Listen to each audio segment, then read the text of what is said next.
উমৰাংচুত আমি যিটো আন্দাজ কৰিছোঁ যিটো গাঁত আছে বা যিটো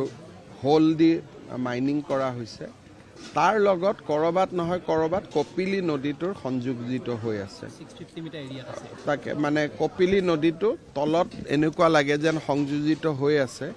আৰু বহুত গোটেই 36 ঘণ্টা 48 ঘণ্টা পাম্প চলালেও 1 ফুটতকৈও কম পানীহে কমে সেইকাৰণে উদ্ধাৰ অভিযানত অসুবিধা হৈছে আজিৰ পৰা জিঅ'লজিকেল ছাৰ্ভে অফ ইণ্ডিয়াই ষ্টাডি কৰিছে যে তাতে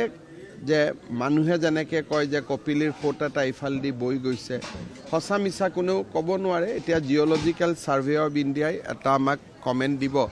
আৰু বৰ্তমান আমি ডি ৱাটাৰিং বা পানী গুচাব চেষ্টা কৰি থাকিম 3-4 দিন পিছত গোটেই বস্তুটোৰ ওপৰত এটা আমি ভিউ এটা ল'ব লাগিব